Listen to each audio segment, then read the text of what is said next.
Hello dear students, कैसे हैं सभी। आई होप सभी ठीक होंगे, पढ़ाई लिखाई सभी की अच्छी चल रही होगी। देखिए स्टूडेंट्स, अभी तक हमने डिफरेंशिएशन कंप्लीट कर लिया है, ठीक है। बेसिक डिफरेंशिएशन का हम लोगों ने सीख लिया है। अब हम क्या करने वाले हैं, इंटीग्रेशन पढ़ने वाले हैं। इंटीग्रेशन क्या होती है उसके बारे में थोड़ा सा समझेंगे, ठीक है। मैं पहले ही बता दूं, हम सिर्फ फिजिक्स पॉइंट ऑफ व्यू से पढ़ने वाले हैं, ठीक है। ऐसे तो मैथमेटिक्स में आपको और डिटेल में समझना है 12th क्लास में जब आप पहुंचोगे। यहाँ पे हम सिर्फ बेसिक समझेंगे इंटीग्रेशन का, जितना हमने फिजिक्स में यूज करना है आने वाले टाइम पे। ओके, इंटीग्रेशन अगर मैं आपको बात करूं आपके साथ, तो हमने अभी अभी डिफरेंशिएशन पढ़ के आए हैं। अगर मैं डिफरेंशिएशन का बिल्कुल रिवर्स कर दूं, क्या कर दूं, रिवर्स कर दूं, तो मुझे क्या मिल जाएगी, इंटीग्रेशन मिल जाएगी। मुझे क्या मिल जाएगी, इंटीग्रेशन मिल जाएगी। मैं क्या बोल रहा हूं, मैं बोलता हूं इंटीग्रेशन क्या होती है, it is a reverse process of differentiation. ये क्या होता है आपका, रिवर्स प्रोसेस होता है किसका, डिफरेंशिएशन का। और इसको इस साइन के साथ डिनोट करते हैं। इंटीग्रेशन को एस नहीं है ये, ठीक है, ये कर्ल है, कर्ल इस तरह से इसके साथ इसको डिनोट किया जाता है। धीरे धीरे आपको, आप आराम से सुनते चलो, जो जो मैं बता रहा हूं धीरे धीरे आपको चीजें समझ आने लगेगी। देखिए इंटीग्रेशन, अब मैं आगे थोड़ा सा नेक्स्ट पेज पे आपको थोड़ा सा चीजें समझाने की कोशिश करता हूं। देखिए इंटीग्रेशन अगर मैं ऐसे मोटा मोटा देसी लैंग्वेज में बताने की कोशिश करूं, तो इंटीग्रेशन बेसिकली करने क्या वाला है, इंटीग्रेशन क्या करता है, सारी चीजों को क्या कर देता है, ऐड कर देता है, किस्म का क्या कर देता है, सम करके आपको दे देता है। क्या बोल रहा हूं मैं, कोई भी चीज आपके पास छोटे छोटे पीसेस हैं। आपके पास एक बड़ी सी चीज थी, ठीक है, एक प्लेट थी, आपने उसको छोटे छोटे पार्ट्स में डिवाइड कर दिया। क्या कर दिया, छोटे छोटे पार्ट्स में उसको डिवाइड कर दिया। जब उसको छोटे छोटे पार्ट्स में आपने डिवाइड कर दिया, अगर आपको इस छोटे से, देखो मैं एक एग्जांपल दे रहा हूं, एक आपके पास बहुत बड़ी प्लेट थी, ठीक है, एक आपके पास बहुत बड़ी प्लेट थी। आपने क्या किया, आपको इसका पूरी प्लेट का एरिया फाइंड करना था। इस पूरी प्लेट का एरिया फाइंड करने के लिए आपने क्या किया, आपने सोचा चलो मैं इस प्लेट के छोटे छोटे पार्ट कर देता हूं। तो मैंने क्या किया, इस प्लेट के छोटे छोटे पार्ट कर दिए। तो अब हमारे पास तरीका क्या है इस प्लेट का एरिया फाइंड करने का। मैं क्या करूंगा, मैंने इसके छोटे छोटे पीसेस तो कर लिए, अब मैं क्या करूंगा, इन छोटे छोटे पीसेस का एरिया आराम से फाइंड कर सकता हूं, है ना। पहले इतना बड़ा पीस था, बहुत बड़ा पीस था, तो मैंने क्या किया, इस इतनी बड़ी प्लेट को मैंने छोटे छोटे पार्ट्स में डिवाइड कर दिया। अब ये जो छोटे छोटे पार्ट्स है ना, इनका मैं एरिया क्या कर सकता हूँ, आराम से फाइंड कर सकता हूँ। मान लो इसका एरिया आया 1 सेंटीमीटर स्क्वायर, इसका आया 2 सेंटीमीटर स्क्वायर। इस तरह से मैंने एरिया, छोटे छोटे पार्ट के एरिया निकाल दिए। अब मुझे पूरी प्लेट का अगर एरिया निकालना होगा, तो मैं क्या करूंगा, इस पार्ट का एरिया, देखो ये छोटा सा पार्ट, इस पार्ट का एरिया, इस पार्ट का एरिया और इस पार्ट का एरिया, जितने छोटे छोटे पार्ट्स हैं उनका एरिया को मेजर करके मैं ऐड करूंगा अगर, तो मुझे क्या मिल जाएगा, इस पूरी प्लेट का एरिया मिल जाएगा ना, जो मेरे पास पूरी प्लेट थी। तो सिंपल सी बात है, इंटीग्रेशन में भी हम यही काम करते हैं। इंटीग्रेशन में क्या करना होता है हमें, हम क्या करते हैं, कोई भी हमारे पास चीज है उसका छोटा सा पार्ट ले लेते हैं, ब्रेक डाउन कर लेते हैं, उस छोटे से पार्ट को हम क्या कर लेते हैं, ऐड कर देते हैं। छोटे छोटे पार्ट में चीज को डिवाइड कर देते हैं, उनको ऐड कर लेते हैं, और ऐड करने के बाद मुझे क्या मिल जाता है, टोटल एरिया मिल जाता है, ठीक है। ये सिर्फ समझाने के लिए आपको एग्जांपल दे रहा हूं। देखिए, लेकिन अगर मैं इसका 1000 पार्ट कर देता, इस प्लेट का कितने पार्ट कर देता, मैं 1000 पार्ट्स बना देता। अब 1000 पार्ट को ऐड करना मेरे लिए थोड़ी सी प्रॉब्लम हो जाती। ये जो हम हर चीज को ऐड कर रहे हैं ना, अगर मैं इसको एग्जैक्ट वर्ड यूज करूं, इस एडिशन को हम क्या बोलते हैं, समेशन। क्या बोलते हैं, समेशन बोलते हैं, ठीक है। ये 9th में आपने पढ़ा होगा समेशन के बारे में, मैथमेटिक्स में। अगर नहीं याद है कोई बात नहीं, तो मैं आपको बता रहा हूं मैं क्या बोल रहा हूं।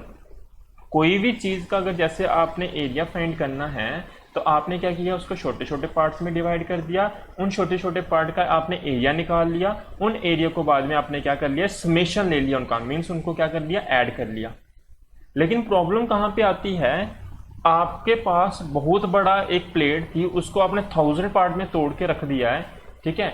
अब उनको ऐड करना, तो आपको फिर ऐड करने में प्रॉब्लम आने वाली है। तो उसके लिए मैं एक टर्म यूज करने लगता हूं, इंटीग्रेशन। ये बहुत आसान चीज है, मैं बिल्कुल ऐसे एक हाइपोथेटिकल एग्जांपल देके आपको समझाने की कोशिश कर रहा हूं, जैसे कि तुम लोग फर्स्ट टाइम इंटीग्रेशन पढ़ रहे हो, इसलिए मैं थोड़ा सा इसको और हाई लेवल पे लेके चलता हूं। देखिए क्या है इंटीग्रेशन। देखो, ये आपके पास y एक्सिस है और ये क्या है आपकी x एक्सिस, ठीक है ना। अब ये इसके लाइन एक पैरेलल है और ये लाइन इसके पैरेलल है इस तरह से, ठीक। यहां से लेके ये जो एक्स एक्सिस है, यहाँ ये जो पॉइंट है ना एक्स एक्सिस का, मान लो जी कितना है 3 और ये वाई का कितना है 2। अब मुझे बताओ क्या ये जो मैंने यहाँ पे रेक्टेंगल बनाई है, क्या इसका एरिया फाइंड कर सकता हूँ? आप बोलोगे कर सकते हैं, क्यों? क्योंकि मुझे लेंथ का भी पता है और मुझे ब्रेथ का भी पता है। तो 2 इंटू 3 करूंगा, मुझे क्या मिल जाएगा? एरिया मिल जाएगा। बात समझ आ रही होगी। ऐसे ही एक और मेरे पास ये वाई एक्सिस है और ये एक्स एक्सिस है, एक लाइन में इतनी सी खींच दूं और अगर इसको मैं यहाँ पे ऐसे करके जोड़ दूं, है ना, ऐसे करके जोड़ दूं, तो क्या यहाँ पे मेरे ट्राइंगल बन गई है? और क्या मैं इस ट्राइंगल का एरिया फाइंड कर सकता हूँ? आप बोलोगे कर सकते हैं। कैसे कर सकते हैं? अगर मुझे इस पॉइंट का पता होगा, मान लो ये पॉइंट कितना 3 है और ये पॉइंट कितना है 2 है, तो यहाँ पे जो हमारे पास ट्राइंगल बनी है वो कितनी बनी है? 1/2 3 इंटू 2, तो ये कितना आ जाएगा? 3 सेंटीमीटर स्क्वायर। तो आप देख रहे हो हम आसानी से यहाँ पे एरिया फाइंड कर पा रहे हैं। अब मैं आपको क्वेश्चन पूछता हूं, क्या हो अगर, देखिए ये आपकी वाई एक्सिस है, ध्यान देना, एक सेकेंड रुकिए, देखो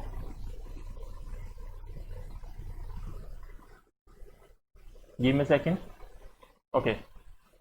देखिए ये आपकी वाई एक्सिस है, ठीक है, और ये आपकी एक्स एक्सिस है, ठीक।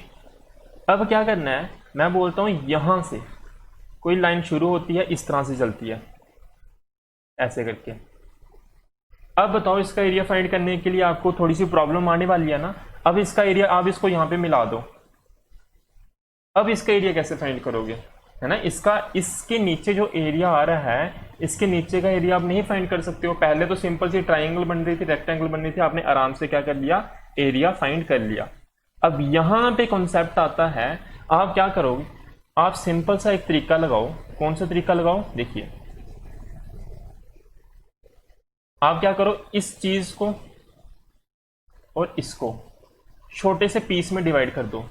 जैसे मैंने इसको छोटे से पीस में डिवाइड किया, तो ये देखो इसका एरिया तो फाइंड कर सकता हूं ना। देखो एक किस्म की रेक्टेंगल से दिख रही होगी आपको। सिमिलरली मैं क्या करूंगा, इसको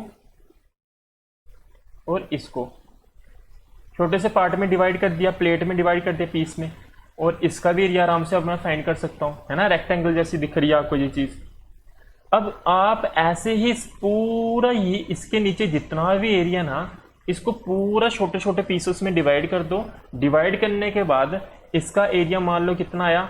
y1। इसका एरिया मान लो कितना आया? y2। ऐसे ही करके आप करते चलो, आपको y1 y2 y3 मिलता जाएगा। और जितने भी मान लो एंड तक कितना आया आपका? yn। यहां तक कितना है आपका? yn। तो आप क्या करोगे, अगर आपको टोटल एरिया y निकालना है, तो आप क्या कर रहे हो? y0 plus y1 plus y2 plus y3 plus so on up to कहां तक? yn कर रहे हो। ये y1 y2 बेसिकली क्या बता रहा हूं मैं आपको, ये बेसिकली क्या है? इस प्लेट का एरिया। ये जो नीचे जो छोटी छोटी प्लेटें आप डिवाइड कर रहे हो ना, स्ट्रिप्स जो निकाल रहे हो, इसका एरिया क्या है? इसका एरिया भी ये देखो, ये y1 है और ये क्या होगा? मान लो x1, ये मान लो y2 है, ये मान लो कितना? x2। तो इस तरह से मैं आपको समझाने की कोशिश कर रहा हूं। मैंने क्या मान लिया, इस पूरी इतनी सी स्ट्रिप है ना, ये जो येलो कलर की, इसका एरिया कितना है आपका? y1। इसका एरिया कितना है आपका? y2। इधर से एक और ऐसी प्लेट निकालोगे, मान लो उसका कितना? y3। तो अगर हम इनका सभी का सम कर दें, तो इसके नीचे जितना भी एरिया बन रहा होगा, हम मुझे क्या मिल जाएगा? टोटल एरिया मिल जाएगा। इस चीज को मैं समेशन के फॉर्म में भी लिख सकता हूं। कैसे? देखो ये y इधर भी दिख रही है आपको, y यहाँ पे भी है, यहाँ पे भी है, यहाँ पे भी है। तो समेशन कैसे लिखते हैं हम? देखो यहाँ पे y सभी जगह चली, तो y यहाँ लिख दो और इसके साथ लगा दो i। क्यों? क्योंकि यहाँ 0 है, यहाँ 1 है, यहाँ 2 है, यहाँ 3 है, यहाँ n है। इस तरह से ये नंबर चल रहे हैं आपके। तो i का बेसिकली मतलब क्या है? i कहाँ से शुरू होगा? i आपका 0 से शुरू होगा और कहाँ तक चलेगा? i आपका n तक चलेगा। i कहाँ तक चलेगा? आपका n तक चलेगा। अगर मैं इसको फिर से अगर इवेल्युएट करूं, तो इसका मतलब क्या होता है? i 0 से चलेगा, मीन्स जहां जहां i दिख रहा है वहां 0 लिख दो, फिर प्लस लगा दो, समेशन का मतलब होता है प्लस। तो फिर y फिर से लिखो, i के बाद एक और नंबर दूसरा i पहले क्या था? 0 था। समेशन में क्या होता है? पहला अगर 0 तो दूसरा क्या आ जाएगा, +1 कर दो क्या आ जाएगा 1, फिर क्या आ जाएगा +1 करोगे इसमें तो क्या आ जाएगा 2, फिर इसमें 2 में +1 करोगे कितना आ जाएगा 3, फिर कितना आ जाएगा 4, और इस तरह से ये आपका चलता रहता है। ये होती है आपकी समेशन का कॉन्सेप्ट, जिनको नहीं पता था उनको बता दिया। अब एक चीज यहाँ पे नोटिस करने वाली है, ये तो आपको समझ आ गई कि y1 क्या है, y2 क्या है, y3 क्या है। ये y1 y2 y3 बेसिकल क्या, ये जो हमने स्ट्रिप काटी थी, इन स्ट्रिप को हमने क्या माना, ये आपकी कैसी देखने में लग रही है, रेक्टेंगुलर टाइप लग रही है। लेकिन अगर आप एक्चुअल में देखोगे ये एक्चुअल में रेक्टेंगुलर टाइप नहीं है। क्यों नहीं है? क्योंकि आप देखो, हम इसको इतना सा रेक्टेंगल मान सकते हैं। देख रहे हो आप ये चीज, मैं आपको जूम करके दिखाने की कोशिश करता हूं, wait for a second. Okay, देखिए जूम तो आई थिंक हो नहीं पा रहा है, आप यहां से देखने की कोशिश करो। देखो ये जो पॉइंट देख रहे होगे आप, ये जो मैं कलर चेंज कर देता हूं फिर आपको दिखेगा। देखिए रेड कलर से दिखाता हूं, ये देखो इतनी सी तो ये आपकी रेक्टेंगुलर दिख रही है, बट ये जो फालतू का एरिया जो रेड कर दिया, ये तो फालतू का एरिया है, तो इसको भी हमने इसके अंदर कंसीडर कर लिया। लेकिन एक्चुअल में ये इतना एरिया है नहीं है, ये हमने एक्स्ट्रा कंसीडर कर लिया। तो समेशन की वजह से भी आपका क्या आ रहा है, थोड़ा सा एरर आ जाता है। तो इस एरर को नलीफाई करने के लिए इस चीज को हम कैसे लिख देते हैं, ध्यान से देखना, इस चीज को हम कैसे लिख देते हैं समेशन को, it can be rewritten as, कैसे लिख सकते हैं, y equals to integration of y d x, कहां से लेके कहां तक, 0 से लेके xn तक। कैसे है, 0 से लेके xn तक। मुझे पता है आपको समझ नहीं आ रही होगी, मैं एक और एक तरीके से आपको समझाऊंगा, उससे आपको 100% समझ आ जाएगी। जिस 0 क्यों लिखा है, क्योंकि आपका ग्राफ कहां से शुरू हुआ है, यहां से शुरू हुआ है। और n क्यों लगाया है, क्योंकि आपका ग्राफ कहां खत्म हुआ, जाके यहां पे खत्म हुआ है। देखिए मैं इसको और आसानी से समझाता हूं। देखिए क्या है, अब आते हैं हम जहाँ स्टेटमेंट में आपको मैंने समझाई थी। अगर वो चीज़ आपको नहीं समझ आई कोई बात नहीं, मैं एक और अलग से उसके लिए वीडियो बनाऊंगा तो आपको और अच्छे से समझाऊंगा उस चीज़ को, ठीक है। पहले आप थोड़ा थोड़ा धीरे धीरे इन चीज़ों को समझते चलो, आपको फिर समझ आना शुरू हो जाएगी। देखिए मान लीजिए आपके पास एक फंक्शन है, if f of x is the differential coefficient, क्या है आपका डिफरेंशिएशन कोफिशिएंट, किसका, कौन से फंक्शन का, of function f of x। एक फंक्शन है f ऑफ x, जब इसको हमने डिफरेंशिएट किया तो हमारे पास कौन सा फंक्शन आ गया, f ऑफ x आ गया। आपको याद होगा ना, जैसे एक्स स्क्वायर की डिफरेंशिएशन करें तो आपके पास कितना आता है, 2x आता है। तो पहले एक्स स्क्वायर था, बाद में फंक्शन आपका क्या हो गया, चेंज हो गया ना। तो बेसिकली जब भी आप डिफरेंशिएशन करते हो तो आपका फंक्शन चेंज हो जाता है। तो यही है, यही कह रहा हूं मैं कि पहले फंक्शन आपका f ऑफ x था, आफ्टर डिफरेंशिएशन आपको क्या मिल गया, f ऑफ x मिल गया, ठीक है ना। कब, जब इस f ऑफ x को आपने डिफरेंशिएट किया विद रिस्पेक्ट टू किसके, x की, ठीक है।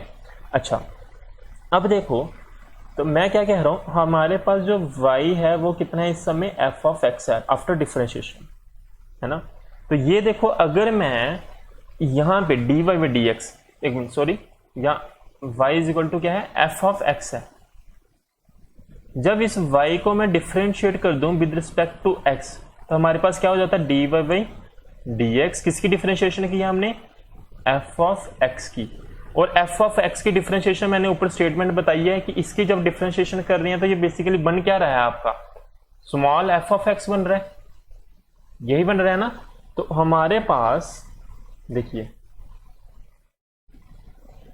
हमारे पास जो dy बाई dx आ गया वो कितना आया है, dy बाई dx कितना आ गया है, स्मॉल f ऑफ x। अब देखो हमारे पास dy भी कितना आ गया है, dy equals to f of dx हो गया। मैंने dx को क्या कर दिया, इधर भेज दिया, समझ आ रही होगी बात। अब ये मैंने स्टार्टिंग में ही जब मैंने डिफरेंशिएशन शुरू की थी, dy का मतलब क्या होता है, बेसिकली dy का मतलब होता है छोटा सा y की वैल्यू हमने ले लिया। जैसे ये पूरा एक ऐसे करके ग्राफ था, इतना सा पोर्शन मैंने निकाल दिया, इस पूरे ग्राफ की यहाँ से लेकर यहाँ तक वैल्यू कितनी मान लो y है। तो मैंने जब इसको छोटे छोटे पार्ट में डिवाइड कर दिया, ये कितना आ जाएगा dy1 आ जाएगा, ये कितना आ जाएगा dy2 आ जाएगा। इस तरह से हमने इसको छोटे छोटे जो पार्ट में डिवाइड कर देते हैं उसके साथ हम क्या लगा देते हैं, d लगा देते हैं, है ना, ठीक है ना। अच्छा, तो यहाँ पे dy क्या है कि स्मॉल वैल्यू है। अगर इन सभी dy की वैल्यू का हम क्या ले लें, समेशन ले लें। देखो क्या है, if we take summation of all differential, जितने भी डिफरेंशियल है आप उनका क्या ले लो, समेशन ले लो। तो देन आपके पास इसकी डिफरेंशियल, इसका समेशन dy का आपका समेशन किसके बराबर आ जाएगा, summation of f of x dx, क्या आ जाएगा, f ऑफ x dx आ जाएगा, ठीक है ना। अब ये dy क्या है, बेसिकली मैंने अभी बताया था ऐसे करके ग्राफ है, ऐसे करके ये dy एक है, ये दूसरा है, ये तीसरा है। जब इन सभी का सम कर दोगे तो आपके पास क्या आ जाएगी, पूरी किसकी वैल्यू आ जाएगी, बताओ मुझे। यहाँ पे आपकी किसकी वैल्यू आ जाएगी, समेशन की। ये आपको देगा y की वैल्यू, किसकी y दे देगा, वैल्यू दे देगा, टोटल y की वैल्यू दे देगा। समझ आ रही होगी बात। अब देखो, लेकिन इस समेशन को मैं कैसे लिख सकता हूँ, इट कैन बी री रिटन एज,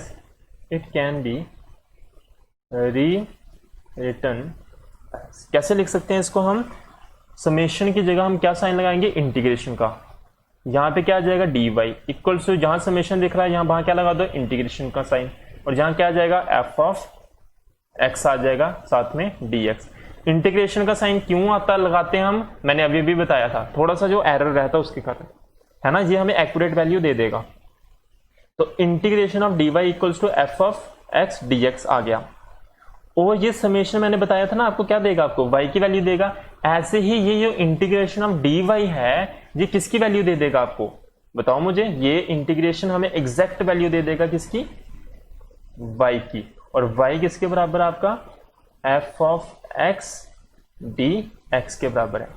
और ये f of x, small f of x क्या था, स्मॉल f ऑफ x क्या था, ये था डिफरेंशिएशन ऑफ किसका, capital f of x with respect to किसके, x के था। तो यहां पे जो वैल्यू होती है ना वो डिफरेंशिएटेड वैल्यू होती है। कौन सी वैल्यू होती है, याद रखना, डिफरेंशिएटेड वैल्यू होती है, ठीक है। मुझे पता है ये चीज आपको ज्यादा समझ नहीं आई होगी, ये सारी थ्योरी थी, लेकिन आपको जो नोट डाउन करना है आपकी नोटबुक के ऊपर, अपने जो बोर्ड के एग्जाम के पॉइंट ऑफ व्यू से ये चीज नोट डाउन करनी है आपको, ठीक है।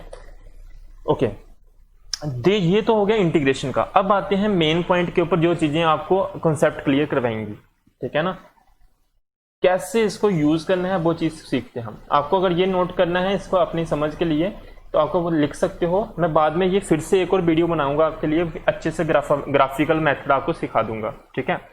ओके, अब आते हैं इसके फॉर्मूलेस,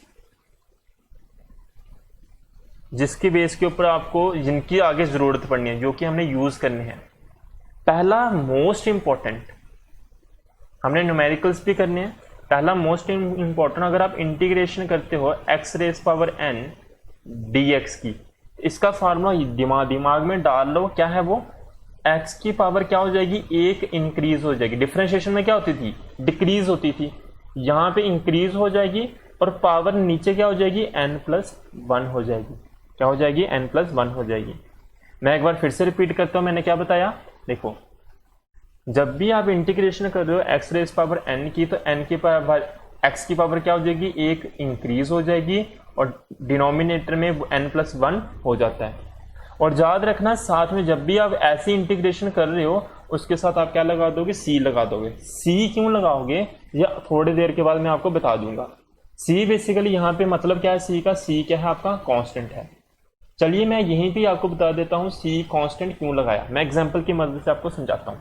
देखो एग्जांपल देखो, जैसे कि आपको मान लो आपके पास दिया हुआ x² प्लस 2x, चलो यहाँ पे मैं 3 लिख देता हूँ ताकि कंफ्यूजन ना रहे, 3x प्लस 15।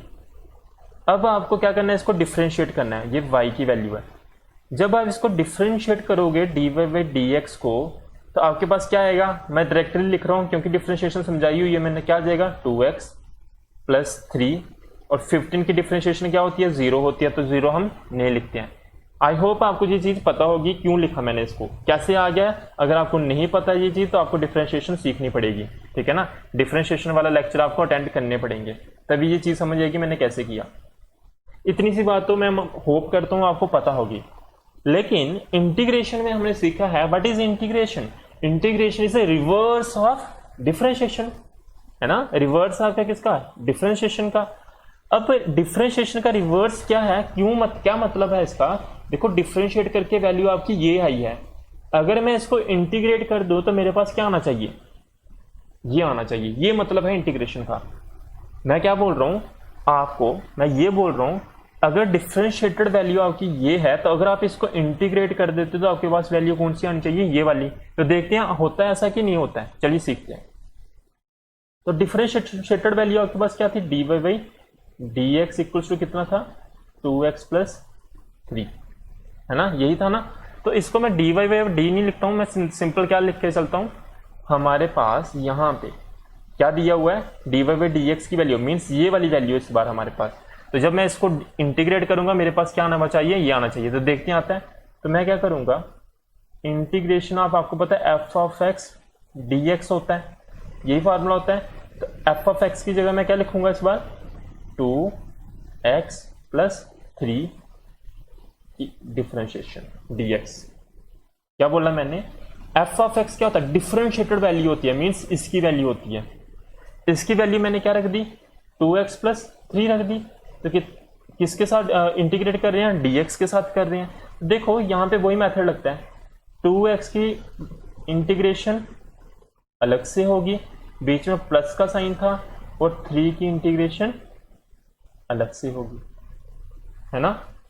अब देखो 2 आपका कांस्टेंट है, 2 को क्या लिख सकते हो, बाहर लिख सकते हो, अंदर क्या रह जाएगा, x dx रह जाएगा, प्लस 3 कांस्टेंट है, इसको बाहर रख दो, अंदर क्या रह जाएगा dx। एक चीज देखो यहाँ पे d के साथ x के कुछ भी नहीं लगा हुआ, तो मैं क्या ऐसा बोल सकता हूँ, x यहाँ पे लगा होगा पर x की वैल्यू पावर कितनी होगी, 0 होगी। एक ही मतलब है, समझ आई ना बात। अब देखो हम आइडेंटिटी लगाएंगे ऊपर ही वही x⁻n वाली, तो क्या हो जाएगा 2x, यहाँ पे x की पावर कितनी थी 1 थी, तो यहाँ क्या हो जाएगा 1 + 1, और नीचे क्या आ जाएगा 1 + 1 आ जाएगा, प्लस यहाँ 3 है, x की पावर कितनी थी 0 थी, यहाँ क्या आ जाएगा +1 आ जाएगा, यहाँ पे कितना 0 + 1 आ जाएगा। आई होप बातें समझ आ रही होंगी आपको, क्लियर हो रहा है ना क्या बता रहा हूं मैं, है ना। ओके आगे देखते हैं। अब मैं वाइट कलर यूज करता हूं यहाँ पे ताकि आपको पता चले, ये अगला स्टेप है। ओके देखिए अब नेक्स्ट क्या है, जैसे ही मैंने इसको ओपन किया, है ना, जैसे ही मैंने इसको सॉल्व किया तो यहाँ क्या आ गया 2x की पावर कितनी 2, और नीचे भी क्या आ जाएगा 2 + 3x, और नीचे क्या आ जाएगा 1, जो कि यहाँ से 2 और यही 2 आपका क्या हो जाएगा, कैंसिल हो जाएगा। हमारे पास क्या आ गया x² + 3x। हमारे पास आना क्या चाहिए था, x² आ गया है, 3x भी आ गया है, लेकिन 15 नहीं आया। क्या नहीं आया आपका, 15 नहीं आया, 15 नहीं आया। तो लेकिन हमने क्या सीखा है, integration is a reverse of differentiation. Means अगर आप इसको इंटीग्रेट करते तो आपको ये चीज मिलनी चाहिए थी, पर आपको नहीं मिली। तो क्यों नहीं मिली, क्योंकि ये वैल्यू डिफरेंशिएट होके आपकी क्या हो जाती है, कांस्टेंट हो जाती है। और जहां पे जो हम ये इंटीग्रेशन कर रहे हैं ना, इस इंटीग्रेशन का अगर मैं एग्जैक्ट नाम बताऊं तो ये एग्जैक्ट नाम होता है इसका इंडेफिनेट। कौन सी, इंडेफिनेट इंटीग्रेशन। हम कौन सी इंटीग्रेशन कर रहे हैं, इंडेफिनेट इंटीग्रेशन कर रहे हैं। अब फटाफट इसको वीडियो को पॉज करके इसको फटाफट नोट डाउन कर लो न्यूमेरिकल को। आई होप अभी आपने नोट डाउन कर लिया होगा पॉज करके, या स्क्रीनशॉट ले लिया होगा। अब देखो आगे, अब आगे क्या बता रहा हूं मैं, देखो अब यही चीज को हमें नहीं पता, यहां पे कुछ ना कुछ कांस्टेंट वैल्यू रही होगी या नहीं रही होगी, उससे हमें पता नहीं होता। जब हमें ये वैल्यू दी होती है, हमें नहीं पता कोई वैल्यू इसके आगे ऐसी रही होगी। जैसे यहाँ पे 15 था, तो जब डिफरेंशिएट किया इसको तो बाद में क्या हो गया, यहाँ पे 0 हो गया, है ना। तो अब हमें जब इंटीग्रेशन कर रहे होते हैं तो हमें नहीं पता होता कि इसके आगे कोई वैल्यू आगे आनी है कि नहीं आनी है। तो इसलिए हम क्या मान के चलते हैं, पहले ही हम इसके साथ प्लस सी करके चल रहे होते हैं। ये सी क्या होता है, कोई भी कांस्टेंट वैल्यू हो सकती है, 15 हो सकती है, 16 हो सकती है, 20 हो सकती है, 30 हो सकती है। देखो अगर यहाँ पे 30 भी होता, 30 की डिफरेंशिएशन भी कितनी आ जाती, 0 आ जाती। 30 की भी डिफरेंशिएशन कितनी आ जाती, 0 आ जाती। लेकिन इसकी वैल्यू हमें पता नहीं चलती, तो इसलिए हम जब भी इनडेफिनेट इंटीग्रेशन कर रहे होते हैं तो इसके साथ हमेशा क्या लगा के चलते हैं, प्लस सी लगा के चलते हैं। आई होप आपको बात क्लियर होगी होगी। अब दिमाग में हमेशा रखना, जब भी इनडेफिनेट इंटीग्रेशन कर रहे होंगे तो हम हमेशा क्या लगा के चलेंगे, साथ में सी लगाते हुए चलेंगे। और सी का मतलब क्या होता है आपका, सी का मतलब होता है कांस्टेंट। एक इनडेफिनेट इंटीग्रेशन होती है, एक डेफिनेट इंटीग्रेशन होती है। तो मैं इनडेफिनेट और डेफिनेट इंटीग्रेशन पहले आपको बता देता हूं। देखो क्या होती है डेफिनेट एंड इनडेफिनेट। इनडेफिनेट में क्या होता है, ठीक है, ज्यादा अच्छी चीजें आपको तब समझ आएगी जब हम क्या करेंगे, न्यूमेरिकल करेंगे, ठीक है। लेकिन यहाँ पे कॉन्सेप्ट क्लियर करना भी जरूरी है, तो वो मैं यहाँ पे बता रहा हूं। एक होती है डेफिनेट। इनडेफिनेट में क्या होता है, आप सिंपल इस फॉर्म में लिखते हो, y equals to f of x d x plus c. यहां पे हमें एग्जैक्ट वैल्यू नहीं मिलती है तो हम साथ में क्या लगा देते हैं, सी लगा देते हैं। लेकिन इन डेफिनेट में क्या होता है, आपको y जो मिलती है वो बिल्कुल डेफिनेट मिलती है। क्यों डेफिनेट मिलती है, क्योंकि यहाँ पे F of x d x तो होता है, लेकिन x की वैल्यू कहां से शुरू हुई, x की वैल्यू मान लो, x1 की वैल्यू मान लो कहां से शुरू हुई। देखो ये जो x की वैल्यू मान लो कहां से शुरू हुई, x1 से शुरू हुई और कहां तक चली आपकी, x2 तक चली। ये x1 और x2 क्या है, जब हम न्यूमेरिकल्स करेंगे तब आपको समझ आ जाएगी, ठीक है। तो ये फिलहाल के लिए अपनी कॉपी पे नोट डाउन कर लेना, जब हम न्यूमेरिकल करेंगे आपको एग्जैक्टली तब समझ आएगी। अगर आपको डेफिनेट इंटीग्रेशन आ गई तो इनडेफिनेट भी आ जाएगी, ठीक है। अब इसके आगे भी कुछ मेथड होता है, वो मैं आपको बाद में बताऊंगा कैसे इस डेफिनेट इंटीग्रेशन को सॉल्व करते हैं, ठीक है। एक चीज बता देता हूं साथ में, ये जो नीचे वाली होती है ना, इसको हम बोलते हैं लोअर और इसको बोलते हैं हम अपर लिमिट। ये लोअर लिमिट है, ये क्या है, अपर लिमिट है। क्या मतलब है इनका बाद में हम सीखेंगे जब न्यूमेरिकल्स करेंगे। Okay okay fine. अब कुछ फॉर्मूलेस देख लेते हैं।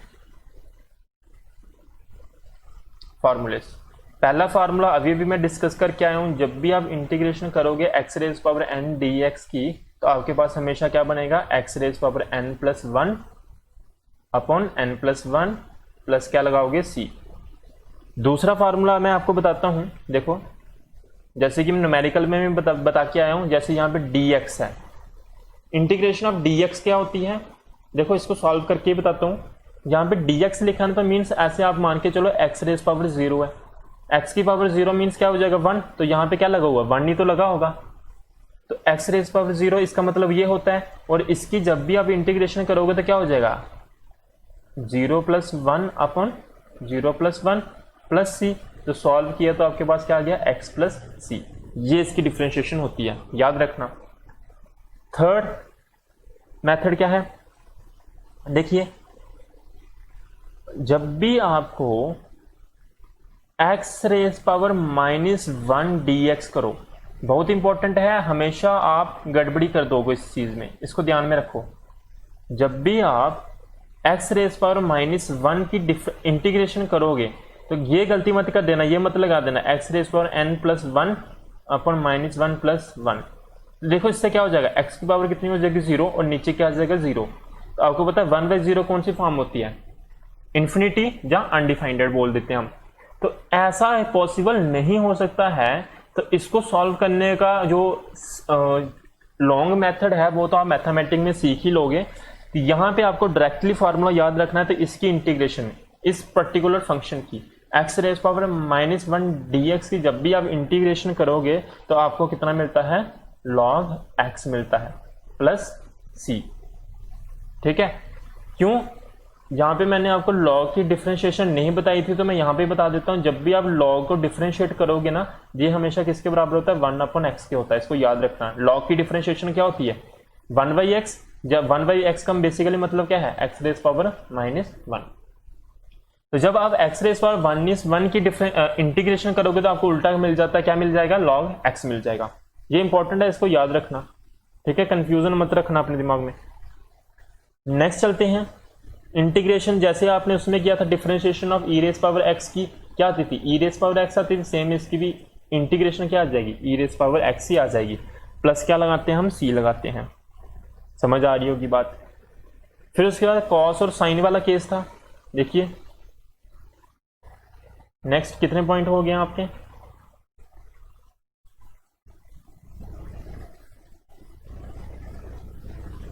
चार।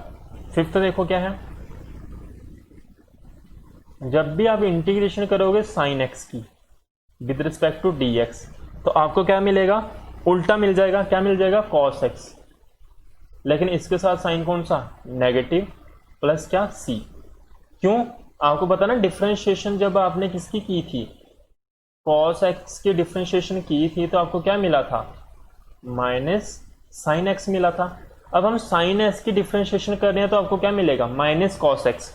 देखो हम डिफरेंशिएशन किसकी, इंटीग्रेशन किसकी कर रहे हैं, साइन एक्स की, तो साइन एक्स की कर रहे हैं मीन्स ये माइनस कहाँ चला गया होगा, इधर चला गया होगा ना, तो यहाँ पे हमें इसका रिवर्स में क्या मिल रहा है, माइनस कॉस एक्स सी मिल रहा है। ऐसे ही सिक्स्थ पॉइंट है, यहाँ आप ऐसे भी याद रख सकते हो, बिल्कुल डिफरेंशिएशन का उल्टा मिलता है। कॉस एक्स की आप डिफरेंशिएशन करते हो तो आपको मिलता है साइन एक्स, लेकिन यहाँ पे साइन एक्स की डिफरेंशिएशन कर रहे हो आपको क्या मिल रहा है, माइनस कॉस एक्स। लेकिन अगर आप यहाँ पे कॉस एक्स की डिफरेंशिएशन करोगे, सॉरी इंटीग्रेशन करोगे, तो आपको क्या मिलेगा, साइन एक्स प्लस सी। लेकिन अगर हम वहीं पे अगर बात करें किसकी, डिफरेंशिएशन की, साइन एक्स की डिफरेंशिएशन आपको क्या देती है, कॉस एक्स देती है, इस तरह से। ठीक है, ये फॉर्मूले आपको पता होने चाहिए। ओके, अच्छा, ये सारी बातें क्लियर होगी। प्रॉपर्टीज भी देख लेते हैं डिफरेंट इसकी इंटीग्रेशन की। इसकी सिर्फ दो ही प्रॉपर्टी हैं, एक होती है u प्लस बी की इंटीग्रेशन, तो इसकी अलग अलग से इंटीग्रेशन होगी, u की अलग से इंटीग्रेशन होगी और v की अलग से इंटीग्रेशन होगी। ऐसे ही अगर माइनस लगा होता u माइनस v, तो u की अलग से इंटीग्रेशन होती है, माइनस का माइनस, v की अलग से इंटीग्रेशन होती है। समझ आ रही होगी बातें सारी की सारी। ठीक है, तो आज का लेक्चर मैं यहीं पे बाइंड अप करता हूँ। अगर वीडियो आपको अच्छी लगी है तो लाइक करना, अपने फ्रेंड्स के साथ शेयर करो वीडियो को। ठीक है, और चैनल को अगर अभी तक आपने सब्सक्राइब नहीं किया तो सब्सक्राइब कर लो। Okay bye, have a nice day.